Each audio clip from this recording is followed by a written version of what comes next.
The new Universal Render Pipeline sample scenes are available on the Unity Hub for editor versions 2022 LTS up. Whereas before, we used the construction scene as a small demo, for our update, we wanted to use multiple scenes to demonstrate the full gamut of possibilities that URP allows for, since the render pipeline is super flexible. Each of the 4 scenes are designed to show the capabilities of a specific aspect of URP. If you want to learn URP inside and out, we recommend going through the ebooks linked below, URP for Advanced Unity Creators, and the URP VFX Cookbook.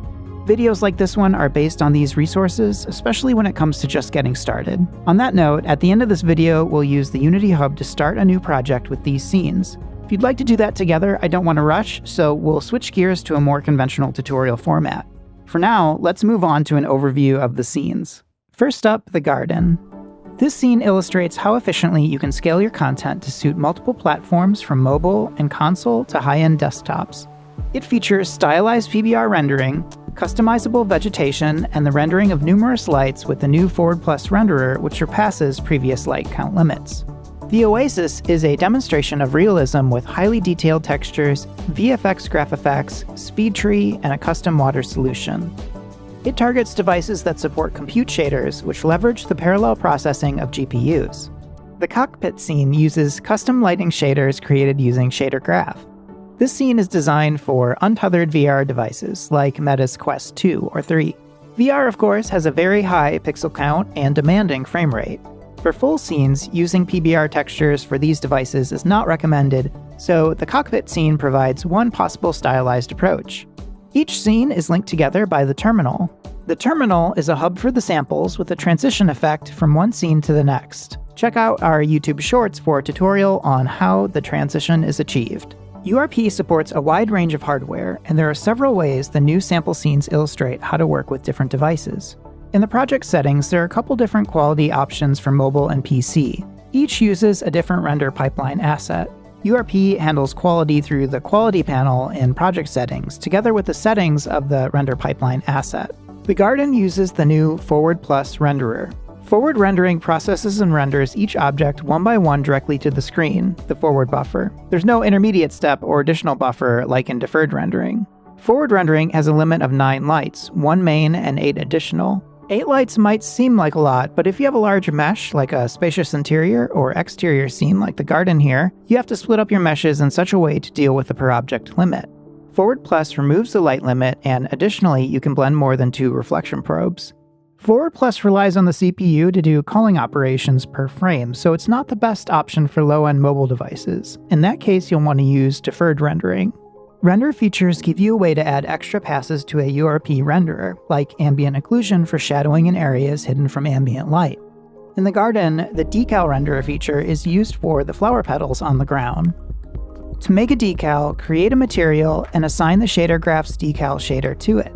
Drag in your base map texture, and then create a decal projector game object, drag in the material, bring down the opacity, and things clearly got pretty wild at the tea party last night.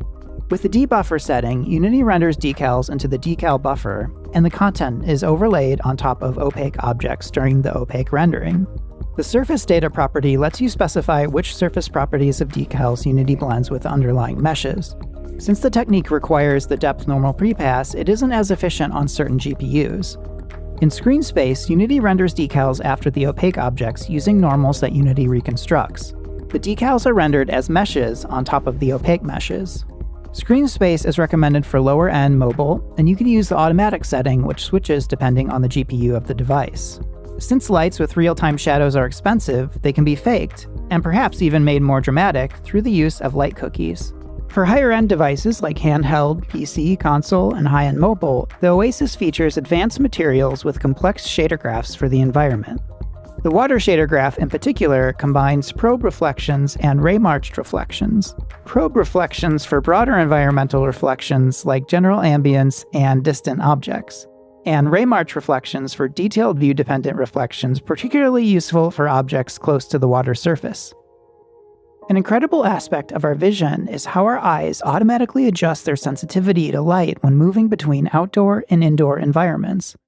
Indoors, the light levels are often 50 to 100 times or more lower than outdoors. We barely notice this drastic change because our eyes adjust almost instantly. Local volumes are not a new feature in Unity, but the tent and the Oasis is a perfect demonstration of how to use them to adjust exposure between different spaces, just like how our eyes naturally adapt to varying light conditions.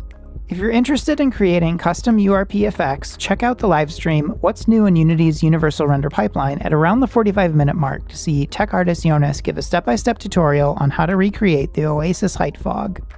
The Cockpit sample is all about custom lighting and shaders to achieve the high performance required on VR standalone headsets like the Quest 2, where the scene runs at 72 frames per second. This scene is oriented around the timeline rather than free gameplay, and thus serves as an example for storyboarding, short films, previs, or cutscenes. Like the other scenes, all the materials are built in Shader Graph.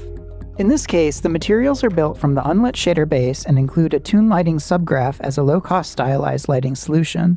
The actual light has no shadows since we can get better performance from toon shading.